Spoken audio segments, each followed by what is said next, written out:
My mother-in-law lost it at my baby shower and insulted me, tried to name my baby, but ended up getting arrested after making a scene. I am 29, married to my wonderful husband Gary, and currently pregnant with our first child. It's been a super exciting journey so far. Gary and I have been together for a long time and got married 4 years ago. We had been trying to get pregnant since last year, and we were overjoyed when we discovered my pregnancy 6 months ago. We have navigated the ups and downs of life side by side. The news of a little one on the way has added a whole bunch of happiness to our relationship. Every day brings us a bit closer to meeting our little nugget, and we can't wait. My pregnancy has been a roller coaster of feelings, from the thrill of finding out, to those sweet moments when you can feel your baby start kicking your stomach. Gary has been my rock throughout all of this. He's been to every doctor's appointment, we read parenting books together, and he's even helping set up a cute nursery for our soon-to-arrive baby. We're in full baby mode now, talking about names, decorating the nursery, and making plans for the future. Gary is super excited to be a dad, and it warmed my heart.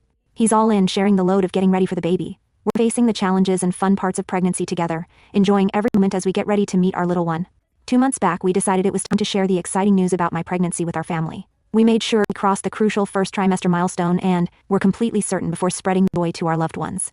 We had invited all our parents, close family, and friends for lunch.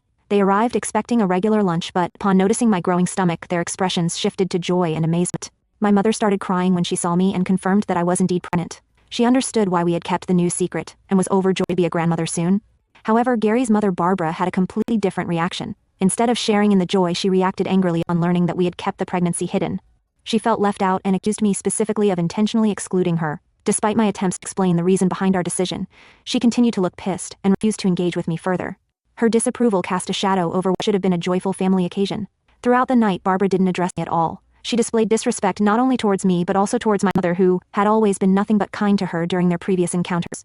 Barbara remained unresponsive during discussions, buried in her phone while everyone else engaged in the family gathering. It was clear that she was upset, and her discontentment was palpable. She openly expressed to everyone how she had no idea about my pregnancy, making her feel as if she had lost precious time with a grandchild who hadn't even been born yet. My husband and one of his brothers picked up on her frustration. As the tension escalated, I reached a breaking point and decided to step out for a moment to gather myself.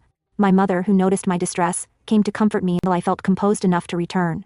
As the night came to an end, Barbara made a deliberate point of saying goodbye to me, last after observing the disapproving stares from my husband's sister and my parents. The entire day she barely exchanged more than a hi and bye with me. Later, my husband walked them to the car, where they ended up having a heated argument which I could hear clearly standing in the foyer. Barbara took the opportunity to vent her complaints about me further, escalating the situation. She angrily told him that she couldn't believe that I had the audacity to keep this pregnancy from her and that I did not consider family at all. My husband calmly let her know that he and I had both decided to wait until we were out of the danger zone and that everything was fine before sharing the news with everyone. Hearing this, Barbara started yelling, "Barbara, this is our grandchild we're talking about. I deserve to know from the very beginning." "Gary, Mom, it's not about deserving or not. It was a decision we made together. She just wanted to be cautious." "Barbara, cautious? I am her mother-in-law. She should have trusted me with this. This is all her fault." This is when my husband lost his temper. Up until this point, he had held himself back, but when he heard his mother continue to accuse me, I watched his face get red in anger. He firmly told his mother that he didn't want to tell her as well, so if she was blaming me, she should blame him too.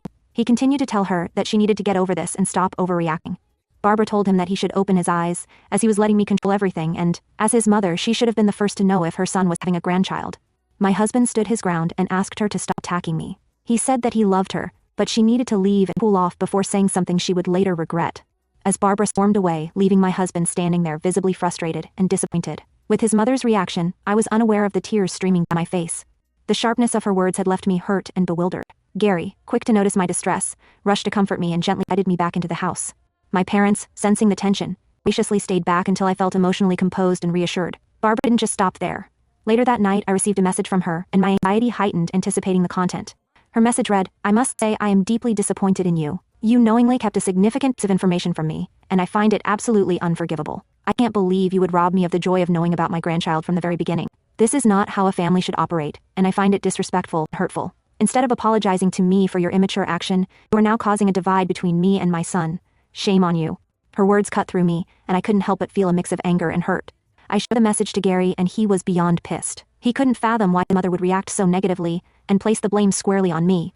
Gary decided to call her, warning her not to send such negative messages as it might distress me further. He even went as far as to threaten to cut her off if this behavior continued. Faced with the possibility of being cut off, she changed her tune. Instead of acknowledging her role in the conflict, she proposed a solution. She claimed the only way she could forgive us for what she perceived as a slight was if we allowed her to throw us a baby shower. This sudden turn of events left us both surprised and skeptical about her motives. She continued to plead, saying nothing would bring her more joy than to throw a grand celebration for me and her grandchild, where she would take care of everything. Gary looked at me, curious, but I remained skeptical. To me, Barbara's sudden change of heart seemed more like a tactical move to regain control and assert her dominance, rather than a genuine attempt at reconciliation.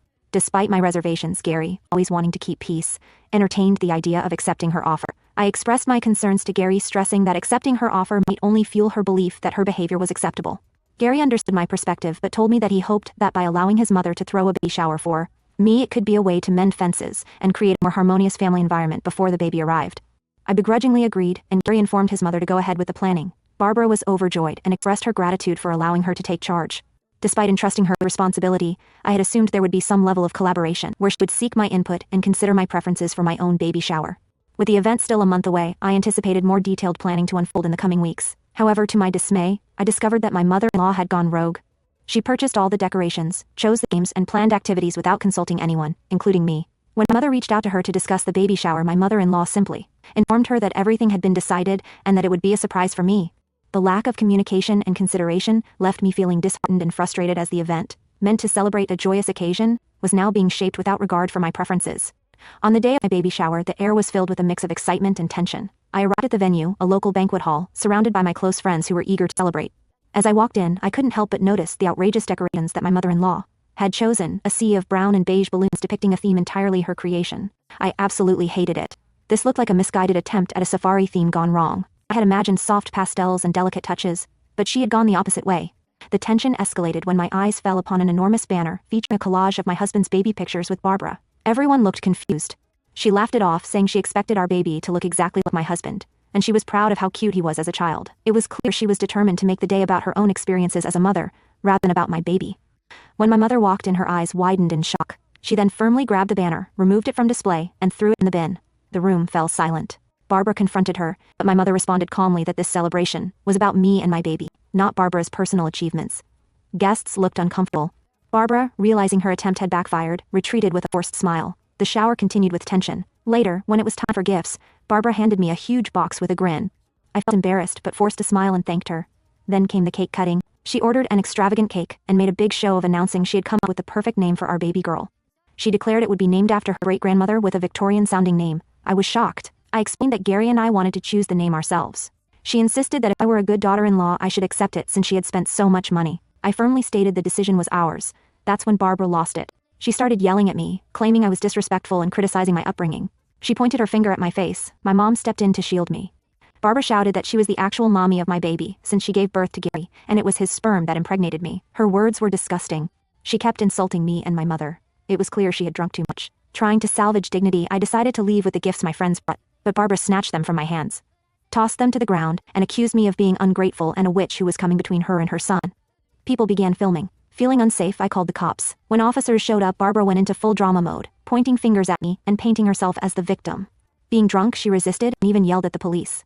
The situation escalated until she was arrested on the spot. I left the event with my mother and close friends, shaken by the incident. Since then, my husband and I have been dealing with the fallout. Barbara is on a guilt trip, playing victim with family members who weren't there. My husband at first thought I overreacted, but when I showed him the videos from guests, he was horrified. He apologized and admitted I was right to call the cops. We had a serious conversation. I told him I wanted to cut all ties with her. He agreed, saying her behavior was beyond disgusting. It's been a month since. We have ceased all communication with Barbara. Gary's father assured us he would enforce the boundaries. Cutting her off has brought peace to our lives. Now we are preparing for our baby without her drama. Our friends and family support us. Even relatives who doubted me changed their minds after seeing the viral videos. This experience has strengthened our bond and taught us the importance of protecting our family's peace.